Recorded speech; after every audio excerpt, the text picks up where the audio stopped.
Banyak banget presence sumur masyarakat. Kalau di sana namanya terminologi sumur masyarakat, tapi di pusat dibilangnya sumur ilegal. Jadi di sana tuh banyak tuh, bisa beratus-ratusan gitu ya, sumur-sumur ilegal yang ditempati sama masyarakat lokal. Jadi mereka menggali sendiri, mengebor sendiri, mengambil minyaknya sendiri. Nah di situ mereka ngejualin juga sendiri. Jadi itu nggak masuknya ke informal economy. Ada juga nih konflik antara industri hulu migas dan industri perkebunan sawit. Oh, sawit. Wah, Oke. the battle of two giants nih. Lu harus kerja keras karena ya teknologi pasti terbatas dan ini harus banyak tenaga dari orang gitu ya. Dan lu bekerja di daerah yang kagak ada Indomart, Alfamart gitu. Lu jauh dari rumah, makan lu kayak terbatas apa segala macam. Ada gitu di kepala lu untuk safety first. Ya. Kayaknya survival ya. Iya.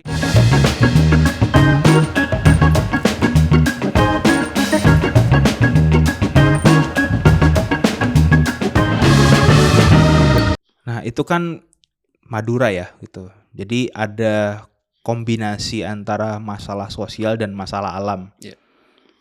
Nah, daerah lain, kita kan tadi mau bahas 2 daerah ya. Pertama Madura, yang kedua adalah Palembang sama Musi Banyuasin atau Muba gitu. Apa yang ditemukan di sana? Rehan atau Galbi terserah. Wah, Rehan dulu itu banyak ceritanya. Oh ya, lu dia kan, sopir lu nyetir ya soalnya. Sopir gue. Gimana? Di Palembang dan Muba dapat apaan? Insight apa? Di Musi Banyuasin banyak nih ceritanya. Tapi sebenarnya sangat berbeda dengan apa yang terjadi di Madura. Nah, itu balik lagi ke nggak bisa kita pakai lensa Jakarta semuanya di daerah tuh sama, masalahnya nggak gitu. Di Musi Banyuasin gara-gara itu tempat paling banyak sumur lah ya bisa dibilang. Itu masyarakat lokal sangat Kok ini onshore ya bro ya? Onshore, benar. Ini onshore. Mereka sangat terlibat dalam industri hulu migas, tapi secara informal. Jadi banyak banget presence sumur masyarakat. Kalau di sana namanya terminologi sumur masyarakat, tapi di pusat dibilangnya sumur ilegal. Jadi di sana tuh banyak tuh, bisa beratus-ratusan gitu ya, sumur-sumur ilegal yang ditempati sama masyarakat lokal. Jadi mereka menggali sendiri, mengebor sendiri, mengambil minyaknya sendiri. Nah di situ mereka ngejualin juga sendiri. Jadi itu nggak masuknya ke informal economy. Jadi ya dari pusat ya mereka melihatnya, wah gimana nih, ini banyak yang leaking gitu ya, di ekonomi kita bocor gitu, betul. Nah bagaimana yang harus dan dari sumber kita gitu di Musi Banyuasin dan juga di Palembang ini sangat masalahnya ini sangat endemik, sangat sangat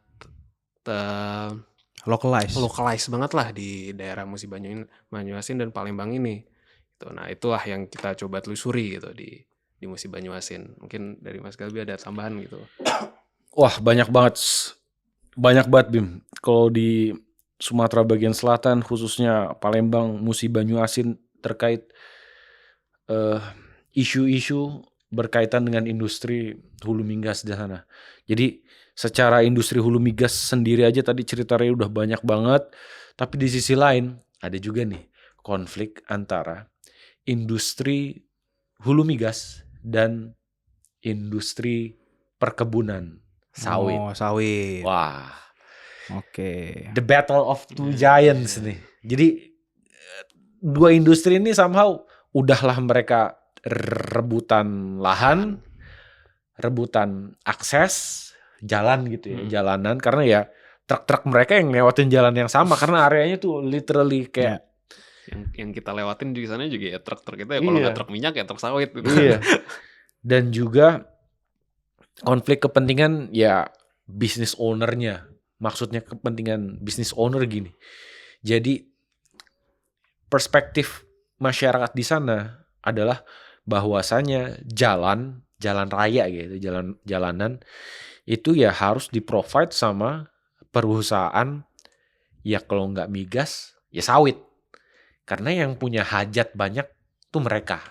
Jadi walaupun pemerintah juga punya kewenangan dan punya kewajiban untuk bangun jalan, tapi ketika itu jalanan rusak atau ada perlu pembangunan jalan lain, itu kewajiban moralnya itu dibebankan ke perusahaan-perusahaan tersebut. Nah, kadang-kadang tuh kayak ya bisa kebayang lah ya. Pasti lempar-lemparan kayak itu dari migas kita udah kita benerin tahun ini, kayak tahun depan lu lah, kayak gitu-gitu.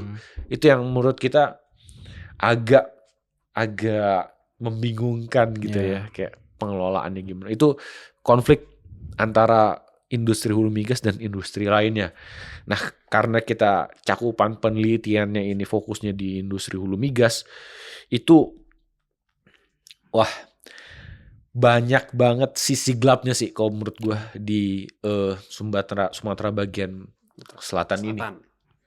Jadi tadi kalau kita dari kacamata Jakarta gitu ya, di sana banyak area-area illegal drilling Ya, atau sumur masyarakat ya, atau terminologinya warga lokal ya. Dan ini itu pengelolaannya itu tradisional banget. Maksudnya tradisional tuh kayak misalnya apa? Standar keselamatan di sana, iya, sesembarangan itu.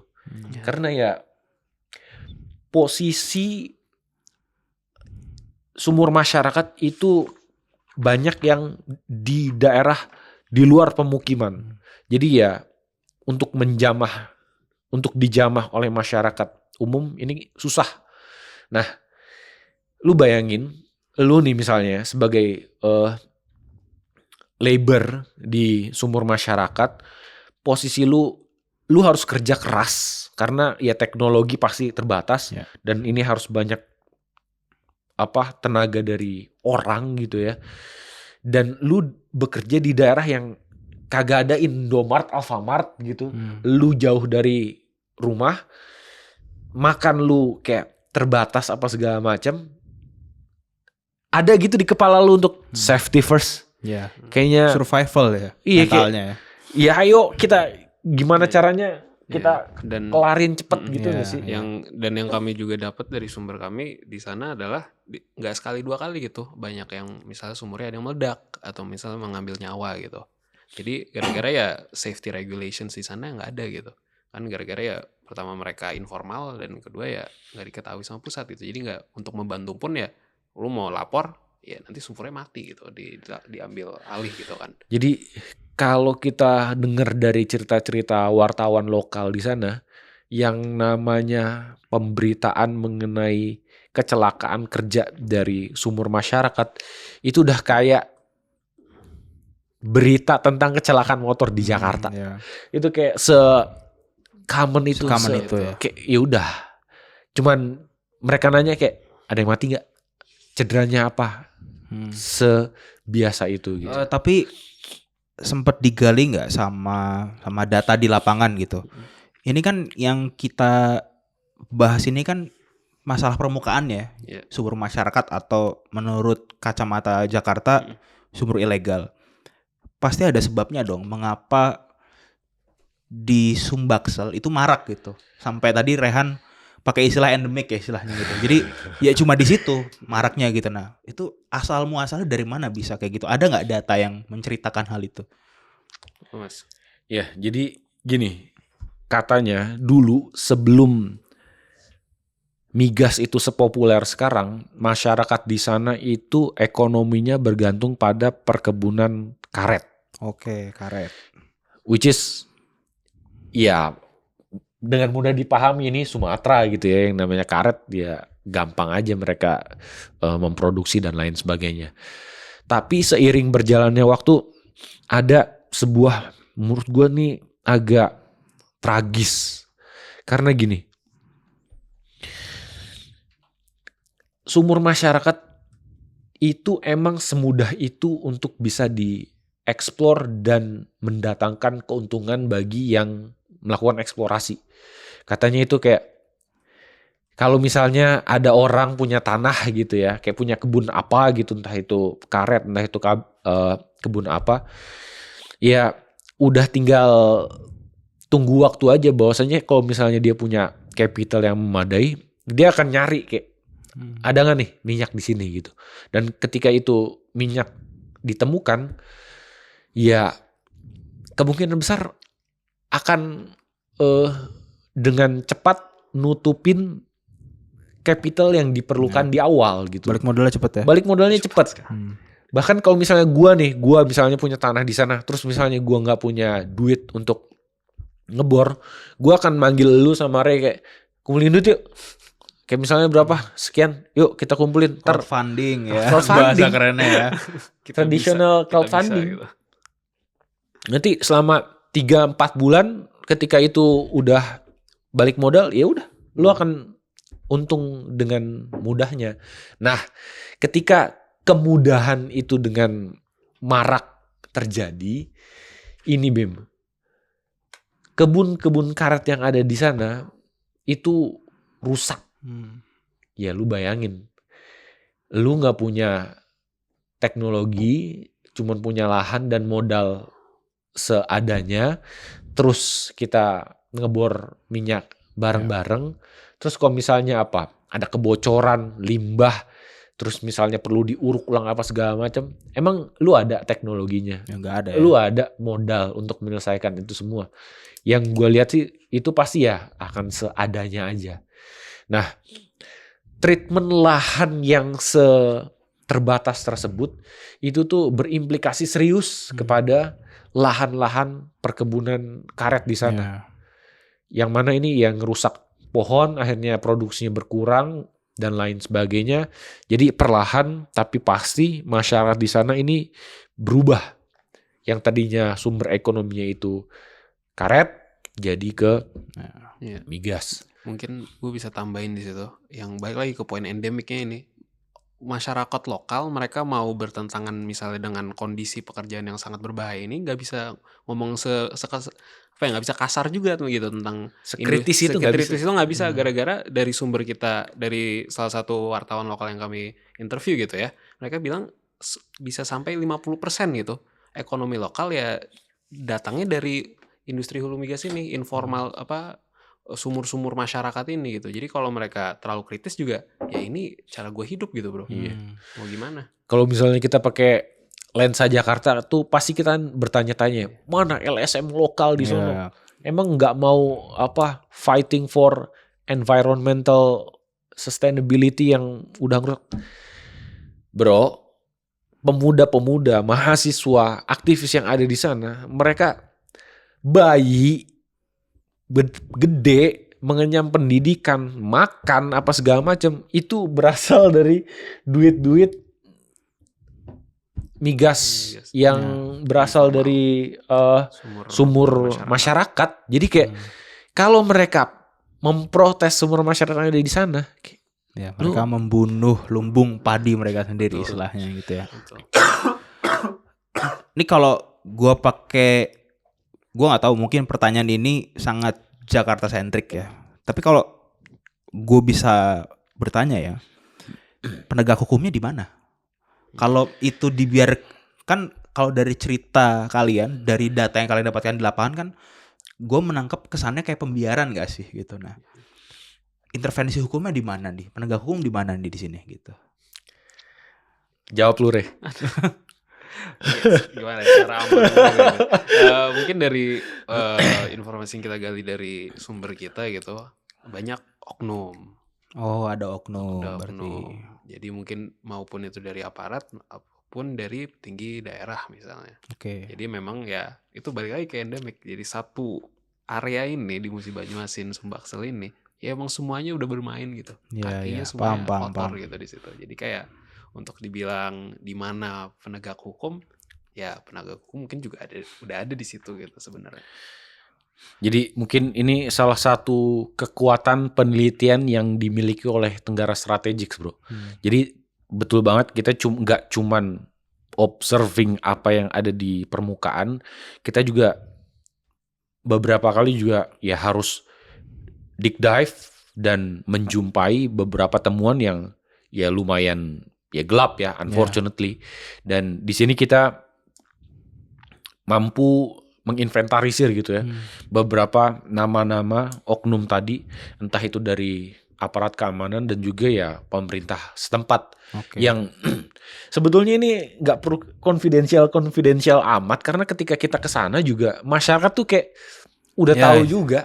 Itu kayak seolah-olah rahasia umum lah ya. Iya. Bahasa Jakartanya mah ya. Padahal bukan rahasia sebenarnya kalau di sana ya. Kalau di sana ya udah biar Ya. siapa yang kagak tahu gitu. Ya. Mau nanya siapa juga pasti tahu. Dan itu bener banget tadi yang kata Rehan, ya semuanya itu emang udah jadi bagian dari industri migas yang apa adanya di sana, yang tadi safety-nya parah, habis itu apa tadi lingkungannya juga terlanjur hancur. Nah, poin ketiga nih menurut gua, layer terakhir yang tadi ini ada kaitannya sama mana penegak hukumnya. Ini ada layer yang menurut gua menarik karena gini, ini nggak bisa dikesampingkan karena yang jadi objek penelitian kita di industri hulu migas adalah manusia, bro. Oke. Jadi ketika kita membicarakan tadi ada area-area sumur masyarakat yang berada jauh di luar kawasan permukiman, ini kecenderungannya adalah daerah-daerah tersebut itu jadi apa ya, area rawan kriminal, termasuk prostitusi gitu ya. Iya. Jadi ya tadi di sana banyak pekerja kasar, mereka itu perlu tenaga, tapi di sisi lain ya keterbatasan apa misalnya sumber energi yang memadai, ya akhirnya mereka pakai obat-obat terlarang gitu misalnya. Lalu misalnya kalau malam di sana ada ya jadi sumber prostitusi. Jadi katanya itu ada semacam supplier gitu yang setiap malam mereka itu kayak datang dengan entah itu mobil, entah itu van gitu ya. Datang dengan bawa beberapa orang, terus nanti ketika subuh, ketika mereka ya udah selesai, balik lagi cabut. Itu segelap itu gitu loh. Dan itu ya lagi-lagi mungkin karena ada oknum, jadinya ya bisnis tersebut bisa terus berjalan. Kalau migas yang diekstraksi secara legal itu kan dijualnya di SPBU ya. Ya. Nah, kalau sumur masyarakat itu apa ya? Hilirnya di mana ya? Banyak gitu. Mereka Ngomongin yang legal dulu, bro. ngomongin legal dulu. Oke, gimana tuh? Pertamina itu punya kewajiban untuk beli. Iya, betul. Oh gitu. Ya, Jadi Pertamina beli. ya jadi ada serapan gitu ya. Pertamina perlu menyerap itu. Itu mekanisme yang formal dan Meskipun itu dipandang oleh pusat sumur ilegal loh ya. ya, tapi gini, itu kan sumur ilegal ketika belum ada peraturan ya. Ya, mungkin harus ditambahin kalau misalnya tahun ini baru keluar Permen SDM nomor Tahun lalu Oh, dong. 2005, sorry, 2006. 2006. Ya, Permen SDM nomor 14 tahun 2025 yang bisa apa ya? Lain katanya bisa dibilang menghalalkan atau legalisir sumur-sumur masyarakat ini. Jadi mereka sekarang punya payung hukum. Jadi sekarang udah dilihat sebagai ya sumber minyak yang legal gitu di mata pusat. Itu tahun berapa? 2025. 2025. Tapi sebelum itu udah ada praktek jual ke Pertamina. Kalau itu Ada datanya nggak di lapangan? Kalau itu kita nggak dapat konfirmasi dari Ada konfirmasi ya? narasumber Oke, ya. nggak usah berarti. Karena berarti tidak lolos triangulasi ya. Ya. Iya. Gitu. Oke. Kalau Ini jadi Kalau ya, ya itu mekanisme legalnya ya.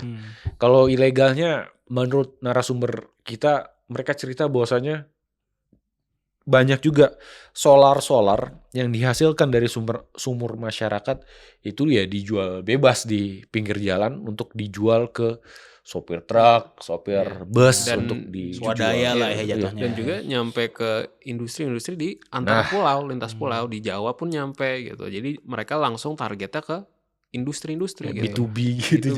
Jatuhnya kayak B2B gitu. Gimana ya menanggapi tantangan ini nih menarik nih karena kita memulai diskusi tadi dengan satu premis bahwa industri hulu migas itu industri yang sentralistik ya. Jadi aturan terpusat gitu. Bahkan di industri hulu migas itu kan ada istilah DBH ya. Ya. Jadi keuntungan dari keuntungan migas itu ada proporsi yang ditransfer ke daerah gitu.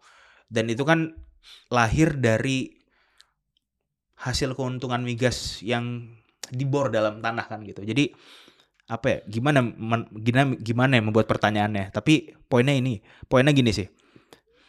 kalau sumur masyarakat atau illegal drilling itu eksis, Mm-mm. berarti kan ruang fiskal bagi Kementerian Keuangan untuk melakukan transfer daerah DBH migas ke Palembang dan Muba itu jadi sempit dong. Nipis.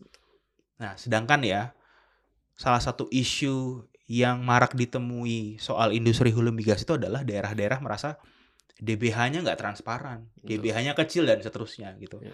Nah, jadi ada cuan yang dianggap tidak adil gitu turun ke daerah gitu. Nah, itu kalau di berbagai daerah itu kan sangat marak ya gitu. Nah, kalau di Muba gimana nih dengan praktek itu? Karena kan mereka udah dapat keuntungan sebenarnya. Mereka bisa langsung dapat keuntungan ekonomi dari sumber masyarakat loh gitu. Mereka nggak usah nunggu DBH sebenarnya Iya. gitu. Nah, ada nggak sih protes soal DBH gitu? Protes DBH. Kalau yang gue lihat gini bro, praktek sumur masyarakat yang super populer di Sumbaksel ini merupakan sebuah refleksi dari ketidaksetujuan masyarakat dan ketidaksenangan masyarakat terhadap mekanisme apapun yang dibuat oleh pemerintah pusat untuk membagikan hasil eksplorasi sumber daya alam yang ada di daerah tersebut. Paham. Jadi kayak udah nih pusat DBH dan lain sebagainya kayak lama bener dah kalau ditungguin. Udahlah kita apa istilahnya ya, memberdayakan diri kita sendiri aja untuk bisa mengeruk keuntungan sebesar-besarnya dari yang ada di depan mata kita gitu loh. Gak perlu lagi menggantungkan diri dengan mekanisme apapun yang diciptakan oleh pusat gitu. Yang gue lihat kayak gitu sih. Jemput bola ya. Iya, Bahasa ya ini terlalu ya kalau lu bilang jemput bola, ya ini offside sih sebetulnya. Iya benar-benar. Awalnya pengen jemput bola, lama-lama offside gitu ya. Tuh, oke. Ini menarik ya karena ternyata di dua daerah ya, Madura dan Musi Banyuasin itu dinamikanya berbeda gitu. Padahal sumber dayanya sama yaitu migas, manusianya sama, manusia Indonesia gitu, keluarga negaraan Indonesia dan kebijakannya sentralistik. Tapi ternyata masalahnya beda gitu. Gue pengen ini sih, minta kalian memberikan refleksi akhir gitu. Dari perjalanan kalian turun ke lapangan nih, dari Madura lalu ke Muba gitu. Apa refleksi yang bisa dipetik sebagai peneliti melihat industri hulu migas Rehandul mungkin? Personal nggak apa-apa ya gitu, karena refleksi sifatnya. Mungkin balik lagi ke itu sih. Mungkin refleksi paling penting adalah untuk mengerti dinamika lokal. Oke. Nggak bisa pakai lensa Jakarta misalnya Kementerian SDM atau kementerian terkait untuk ngelihat yaudah kalau misalnya ada masalah ini ya singkirkan aja, nggak bisa kayak gitu juga. Mereka ya mau nggak mau ya masyarakat lokal mempunyai hak oleh misal lahan mereka atau mungkin ya dinamika real yang ada di lapangan gitu. Kalau misalnya ada sumber masyarakat ya harus bisa mencari cara atau mencari perubahan gitu, reform dengan sumber masyarakat yang ada gitu misalnya. Carilah workaway-nya gitu. Kan mungkin dari Permen 14 2025 ini sebenarnya itu mungkin bisa dilihat sebagai apa ya? Workaround gitu kan. Mungkin sebenarnya pemain lokal perusahaan industri migas yang besar itu sebenarnya kesel ngeliat itu kan.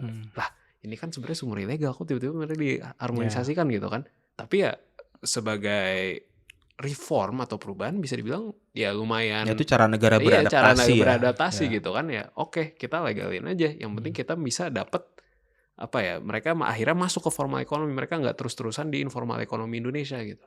Jadi itulah menurut gue paling penting ya, harus bisa mengerti dinamika lokal dan itu nggak bisa ekstrapolat dari satu daerah ke satu daerah yang lain, apalagi beda pulau gitu, dari Sumatera ke Jawa beda banget, apalagi misalnya ke Pamalu, ke Aceh pun pasti berbeda gitu kan. Itu sih menurut gue paling penting. Oke, kalau dari Galbi gimana? Apa refleksinya? Walaupun dari awal gue mencitrakan diri gue sebagai seorang realis, cuman ketika lu nyuruh gue untuk merefleksikan diri gue malah jadi konstruktivis karena yang di kepala gue kayak gini. Kita harus bijak untuk bisa memanfaatkan sumber daya alam yang Indonesia miliki gitu loh. Gak bisa serta-merta karena sumber daya alam tersebut ini berada di daerah lu, maka lu berhak untuk ngabisin itu semaunya lu, seabisnya itu sumber daya dan untuk kepentingan lu aja. Kayaknya kita juga di sisi masyarakat itu harus punya awareness bahwasanya ya setiap dari kita harus bijak dalam mengelola sumber daya alam. Lalu di sisi lain, pemerintah juga harus fair gitu ya. Ketika mana nih yang harus dibagi ke daerah, mana yang bisa dinikmati sama pusat, dan mana yang harus diberikan ke masyarakat. Fairness yang menurut gue itu jadi kata kunci lah yang harus di uphold sama pemerintah selaku regulator. Lalu dari sisi aktor bisnisnya, menurut gue mereka itu juga harus knowledgeable gitu ya. Knowledgeable dalam artian ya mereka harus bisa ngukur berapa capital yang mereka harus invest, resiko apa yang mereka harus antisipasi, gimana caranya tetap menjaga lingkungan di area eksploitasi ini terjaga, dan gimana caranya mendistribusikan CSR yang tepat sasaran ke masyarakat yang ada di sana. Jadi refleksi gue untuk triangulasi aktor yang ada di sana, mulai dari masyarakat harus bijak, pemerintah yang harus fair, dan aktor bisnis yang harus knowledgeable. Menurut gue gitu, Bim. Ya kalau gue sih mencoba menyimpulkan atau memberikan refleksi pribadi terhadap cerita kalian sih, ada satu kontradiksi yang menarik ya. Industri hulu migas itu sentralistik, tapi masalahnya lokalistik. Nah gitu. Jadi ada masalah-masalah lokal yang tidak bisa langsung diselesaikan di sentral kekuasaan gitu, di Jakarta gitu. Padahal semuanya itu kebijakannya terpusat gitu kan. Kan makanya ke bupati ya, kabupaten itu kan nggak punya kebijakan soal migas kan gitu, karena semua terpusat gitu. Tapi ternyata masalahnya sangat lokal gitu. Dan kalau gue mencoba mengambil refleksi personal dari cerita kalian, ini yang pekerjaannya paling berat sebenarnya adalah ya K3S-nya sebenarnya, atau perusahaan industri hulu migasnya gitu. Karena ternyata mereka harus deal dengan masalah, dengan social cost gitu, dengan social cost seperti itu. Dan itu ternyata harus dikalkulasi sebagai ini ya, kalau di bisnis sebagai COGS lah ya gitu. Sebagai uang harus keluar, dan itu akan mempengaruhi profitabilitas mereka gitu. Padahal kan mereka menjadi perusahaan ya fungsinya memang untuk gain profit nggak sih gitu. Dan di sisi lain itu akan mengurangi daya nggak appeal lagi Indonesia bagi investor dan juga bisnis di luar untuk secara sumber daya alam lu mungkin tapi in terms of mechanism of doing business di Indonesia itu ternyata seruat itu, jadi kita cari negara lain dah gitu nggak sih? Ujungnya ke situ. Ujungnya kita bisa kehilangan opportunity ekonomi ya. Betul. Through investment ya gitu. Belum lagi kalau kita ngomongin kompleksitas politik di level nasional gitu yang itu akan jadi episode selanjutnya. Oke, all in all, thank you very much Rehan, Galbi atas insight-nya sangat dalam gitu. Buat semua pemirsa yang telah menonton, terima kasih telah menonton dan menghabiskan waktu untuk melihat diskusi kami. Sampai jumpa di episode Tenggara Talk berikutnya. Terima kasih.